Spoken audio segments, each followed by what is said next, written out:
We might just be missing one person. That's okay. All right, my dears. So what we're going to be doing is to get you guys to think about these multiple perspectives. What you see in front of you is two sides. One about MLK, one about the clergyman. Because this is what your CFA was over, this is specifically what we chose, so that you could go back and revise your CFA and add to your thinking, which is going to help build your summative. So on this page, you'll notice that I have a stated purpose and I have rhetoric that's already been pointed out for me. What we're going to do today is we're going to look at the purpose, we're going to look at the rhetoric, and then we're going to consider both sides, both points of view to this argument, and we're going to just discuss and make sticky notes and kind of show our thinking around it. And so I'm going to model my thinking for you on this first page, and then we're going to progress into, we'll do it together, you'll do it in partners, and then you'll have one to do on your own. Okay, so the questions that I'm thinking about as I'm considering my purpose and the rhetoric is, why would MLK say this, and how would this help persuade his audience?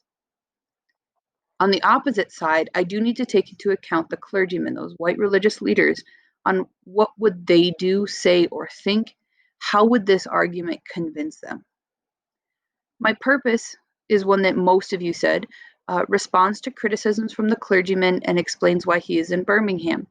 Also to highlight the need for protests, and the he in there is MLK. The rhetoric that was used was imagery, and the evidence is the nations of Asia and Africa are moving with jet-like speed towards gaining political independence, but we still creep at a horse and buggy pace towards gaining a cup of coffee at a lunch counter. The first thing I need to do is I need to step in MLK's shoes. I'm in jail. I'm responding to these clergymen who said, why did you come to Birmingham? You should have waited. You should have been more peaceful. Why would I say this? Why would I make that comparison and show that imagery of us creeping towards independence rather than moving at jet-like speed? I think the first thing that I need to think about is, how is that going to connect back to my purpose? So I'm making a comparison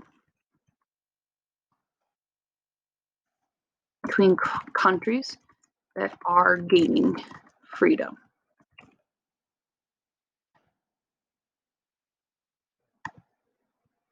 So I want to be able to show that difference. And you guys will notice that I couldn't answer all of these questions on just one sticky. I had to do it multiple stickies. Now here's the part that was missing. Before, most of you either gave me the author's perspective or the audience's perspective, but I wasn't necessarily getting both. So now I'm going to do my thinking routine around clergymen, and I have to kind of change my mindset. Now I am a white leader of a religious community, and I'm reading this response to something that I said, where I said, why are you in Birmingham? You don't need to be here. You just be patient. I have to think about, what is this imagery going to make me do, say, think, feel? How is this going to convince me? And we know that these religious leaders aren't necessarily like horrifying racists. They're just saying you need to wait. And so I did talk about the frustration from MLK. Feel frustrated, the lack of freedom after I told them to wait. And then I also think too, the freedom to get a cup of coffee at a lunch counter versus like the freedom to vote, to own large tracts of land. Like I think of that too. Like this is a small freedom that they aren't even allowed to get.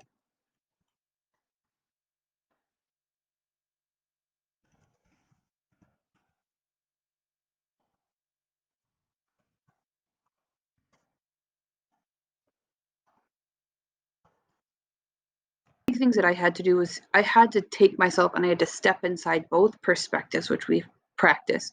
And I've had to ask myself the same things. As an author, why do I say this? How is that going to get them to believe and understand my purpose? And then as an audience member, what is this going to make me say, think, or do? Putting yourself into those shoes, and how is that going to convince me to believe them? We're going to go ahead and we are going to be looking at the second page. So on your Jamboard, go ahead and click over to page 2. This is the one that we are going to be doing together. This is where we're going to start collaborating. So you are going to be able to put down stickies on this one.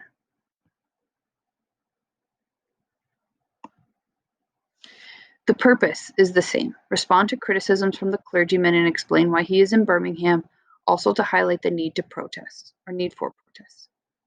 This one is the word choice or imagery that comes from there can be no gainsaying the fact that racial injustice engulfs this community. This is one we talked about quite a bit. And so I'm not trying to trick you, but I am trying to just kind of have you connect that back. Why would MLK say this? Let's step into his shoes. How is this word choice or imagery going to help persuade his audience? Go ahead and put down some sticky note ideas. What is he trying to do with that word choice or that imagery?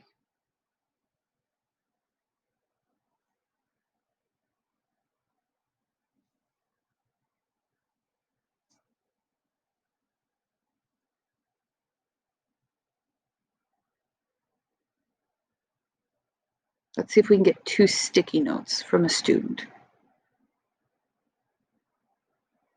What is that word engulf? We've talked about it before. Why would MLK say this, and how would this help?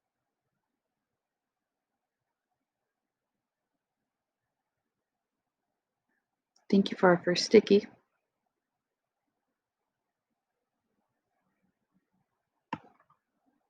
So this sticky reads, to explain that racial injustice is taking over this community because it is being ignored. Appreciate that. How would that word choice persuade his audience?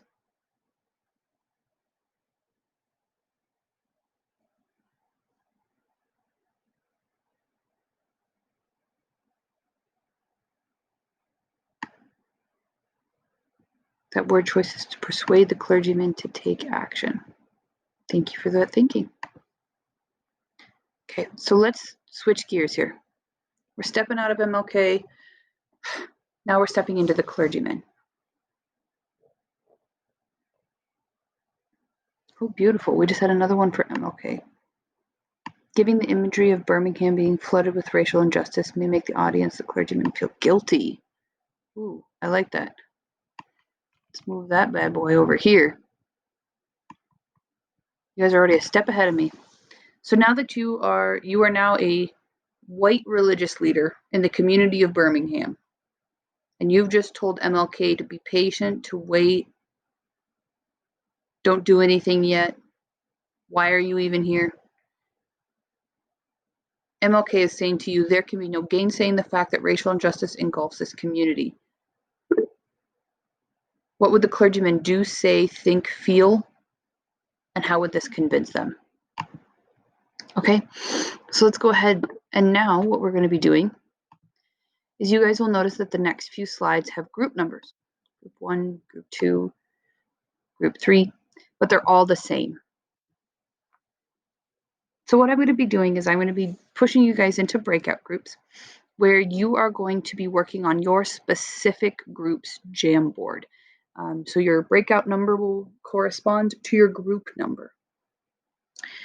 The purpose remains the same, but the imagery is slightly different, of understanding and brotherhood. If you want to get out your copy of MLK's Letter from Birmingham Jail to be able to reference it and see it in context, you're more than welcome. But you're going to do the same thinking protocol. If I step into MLK's shoes, why would I say this? How is this going to help persuade my audience? And then stepping into the clergyman's shoes, what is this going to make me do, say, think, or feel? Please know that I am going to give you time in your groups to work on this, probably about 7 minutes. In your groups, you're going to have 2 people. So I'm not, just because we haven't done this so much, I haven't assigned group roles before, but I would like one person in your group to be the conversation starter and just ask the generic, so what do you guys think? And then I need somebody to help be the reporter and to really highlight those thinkings and make sure that they're getting put down on the Jamboard.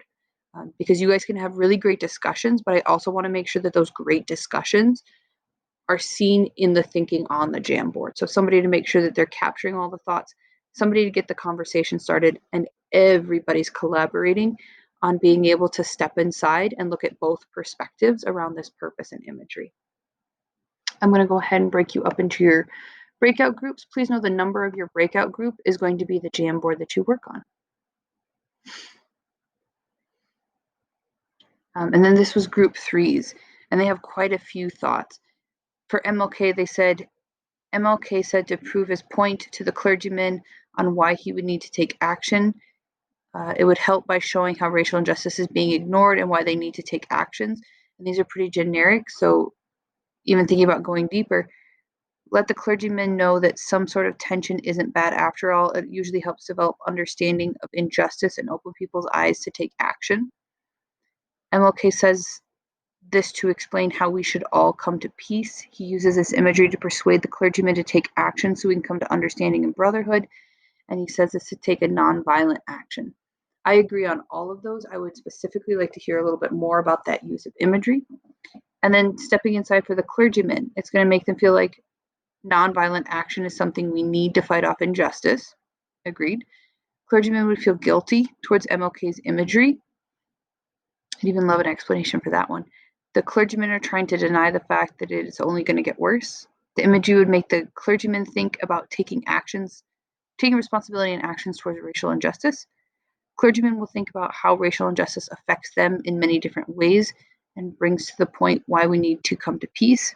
And the clergymen need to know that racism is horrible and affects so many. It's horrible to be affected by it. And I think this sticky down at the bottom is kind of the highlight of the thinking, because all of these are good explanations, but thinking specifically about that imagery and what it's doing, it's trying to make them see how dark and hard and horrible it has been. I have to hand it to you guys. You did an amazing job. I'm really, really proud of the thinking that you've gotten through all of this.